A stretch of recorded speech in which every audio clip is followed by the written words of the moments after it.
Assalamualaikum warahmatullahi wabarakatuh.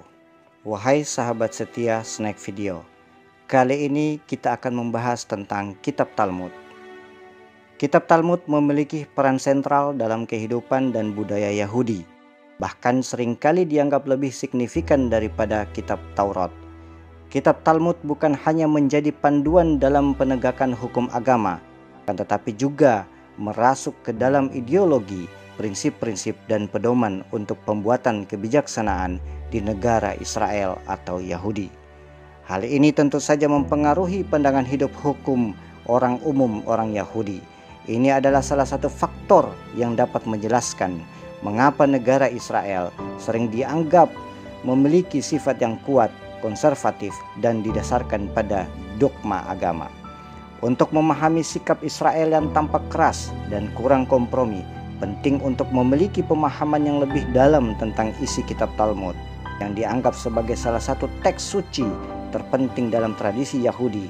Keyakinan orang Yahudi terhadap Kitab Talmud berbeda dengan pandangan mereka terhadap Kitab Perjanjian Lama yang juga dikenal sebagai Kitab Taurat. Bukti tentang hal ini dapat ditemukan dalam Kitab Talmud Erubin 2b edisi Soncino yang mengingatkan kepada kaum Yahudi, "Wahai anakku, hendaklah engkau lebih mengutamakan fatwa dari para ahli kitab Talmud daripada ayat-ayat Taurat." Menurut para pendeta Talmud, sebagian isi kitab Talmud merupakan pengembangan ajaran lisan yang disampaikan oleh Nabi Musa alaihissalam. Sampai saat kedatangan Nabi Isa alaihissalam, kitab Talmud belum dihimpun secara tertulis seperti sekarang ini.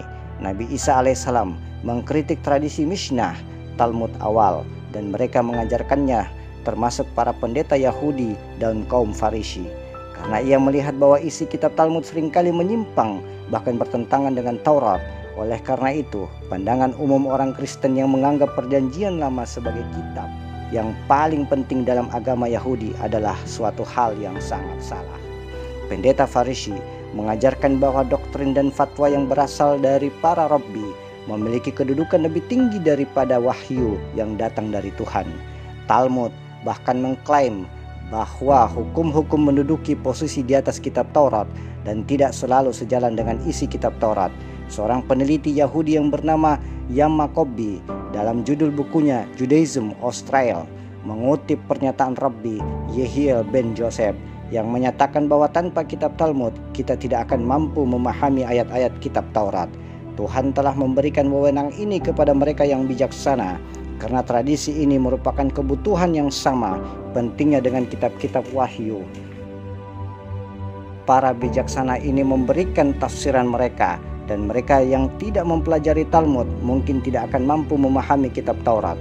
Memang di kalangan komunitas Yahudi ada sekelompok orang yang menolak kitab Talmud dan lebih mengutamakan kitab Taurat.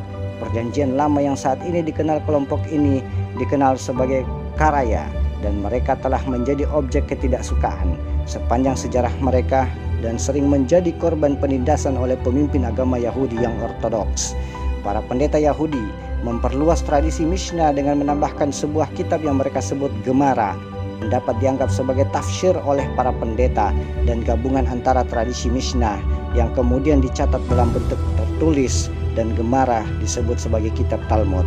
Tersedia dua versi kitab Talmud, yaitu kitab Talmud Yerusalem dan dua kitab Talmud Babilonia, dengan yang terakhir dianggap lebih otoritatif.